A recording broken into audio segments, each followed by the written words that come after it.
নমস্কার বন্ধুরা, তোমরা সবাই কি করছো? আশা করি খুব ভালো আছো, সুস্থ আছো। প্রতিদিনের মতো আজকেও একটা কাজের ভিডিও নিয়ে চলে এসেছে। জানো, মেয়েকে ঘুম পাড়িয়ে দিয়েছি, যেহেতু এই টাইমটা আমি ফাঁকা পাই, তাই প্রতিদিন চাই যে কোনো কাজকর্ম আমি এই টাইমে শুরু করার জন্য। তবে হ্যাঁ, তোমাদের সাথে একটা ভিডিও শেয়ার করবো আমি ভোরবেলা থেকে উঠে কী করি। তবে 2-1 দিন সময় দাও আমাকে, ঠিক শেয়ার করবো।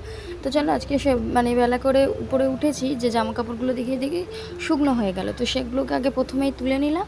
তারপরে ঝাড় দিতে চলে এসেছি। সিঁড়ির ওইখানে না প্রচণ্ড পরিমাণে ধুলো হয়েছে, যেহেতু প্লাস্টার করা নেই তাই ধুলো বালি হয় একটু বেশি। আর একটা কি বলতো, প্লাস্টার করা থাকলে, মেঝেটা থাকলে তাহলে ঝাঁট দিতে সুবিধা হয়। আর এখানটা দিয়ে যেহেতু জ্বালন কাঠকুটো পাতা সব উপরে আমাদের নিয়ে আসি, তো মাঝে মাঝে পাতা টাতা পড়ে, তো সেই জন্য একটু নোংরাটা বেশিই হয়েছে, তাই ভাবলাম এইখানটা পরিষ্কার করবো। আর রান্নাঘরটা সিঁড়ির তলায় যেটা আছে ওখানটা পরিষ্কার করব, কিন্তু এখানে যেহেতু রেলিং বা কিছু নেই তাই ওপরটা আগে পরিষ্কার করলাম, নইলে ওপরের যত নোংরা সেগুলো উড়ে বা এমনি নিচে পড়ে যাবে, তাই নিচের জায়গাটা আগে পরিষ্কার করলে ওটা আবারও নোংরা হয়ে যেত, সেই জন্য ওখানটা করিনি। আর এই সব জিনিসগুলো দেখো, ঘরের কিছু জিনিস রয়েছে। আচ্ছা, জুতোর র্যাকটাকে সরাইনি, ওটা একদিন অন্য দিন সরাবো, কারণ ওটা এখন ছিঁড়ে গেছে, তাই ওটাকে টানাটানি করলাম না, একটা নতুন নিয়ে তারপর ওটাকে সরিয়ে সেইটা রাখবো। তো যাই হোক, তোমাদের সাথে কথা বলতে বলতে দেখো আমার ওপরটা ঝাঁট দেওয়া হয়ে গেছে, আস্তে আস্তে সিঁড়িগুলো সব পরিষ্কার করে নিচ্ছি। নিয়ে এইদিকে নিচের এইখানটা না এত পরিমাণ নোংরা হয়েছে, তোমাদের কি বলবো। এইখানটা নোংরা হওয়ার কারণটা হচ্ছে কি, এত ইঁদুর হয়েছিল, ছোট ছোট যে চিংকি ইঁদুরগুলো হয় না, তো এত পরিমাণে ইঁদুর হয়েছিল, এখানে কোনো জিনিস রাখাই যাচ্ছিল না, সেটা খাবার জিনিস বলো বা যে কোনো কিছু। গ্যাসের ওপরে উঠে পড়ছিল, তুমি যদি খাবারটা রেখে একটুখানি করে সরে যাও তো সেখানে পটি করে দিচ্ছিলো। এই দেখো, এই ঢাকনাগুলোর ওপরে দেখেছো কীরকমভাবে পটি করেছে।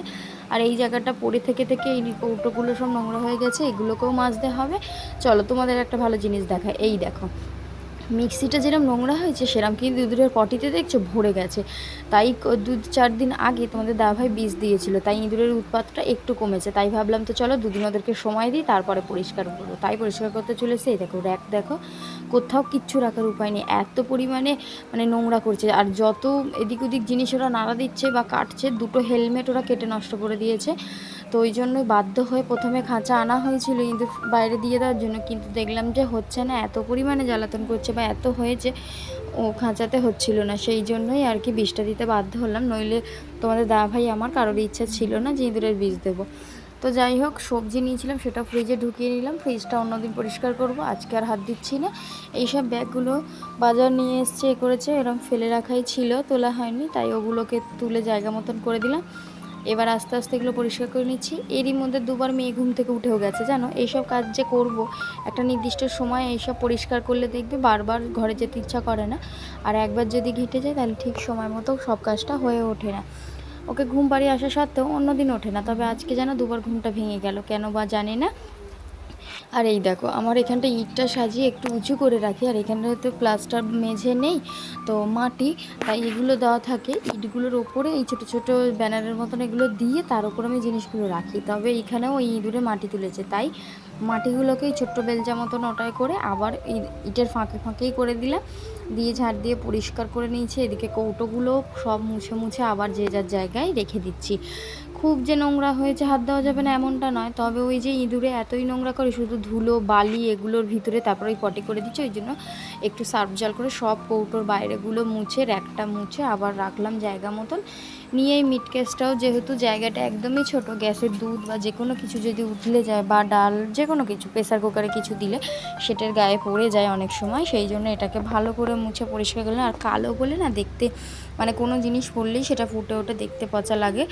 তো যাই হোক, দেখো এই যে ব্যানারগুলো খুব নোংরা হয়েছিল সেগুলো সব আমি সাবান জল দিয়ে মুছে নিয়েছি। নিয়ে এই কৌটো বলো যে কোনো কিছু সবগুলোই সাবান দিয়ে মুছে পরিষ্কার করে নিয়েছি। আর এই দেখো র্যাকটাকেও বাইরে বের করে সাবান দিয়ে পরিষ্কার করেছিলাম, তবে তোমাদের সাথে শেয়ার করতে পারিনি, কেন জানো, তখন মেয়ে ঘুম থেকে উঠে গিয়েছিল আর ফোনটা নিয়ে একটু কার্টুন দেখছিল, তাই। তো ওই সব করতে করতে সন্ধ্যা হয়ে গেছে, একটু রেস্ট নিয়ে তারপর আমাদের কাঠ এসেছিলো, যে তক্তা করা হয়েছিল গাছ কেটে, সেইগুলো গুছিয়েছিলাম, তাই কোনো ভিডিও করতে পারিনি। আর এইসব করতে করতে রাত হয়ে গেল, আমি রাতের খাবার করছি। তো চল আজকের মতো টাটা।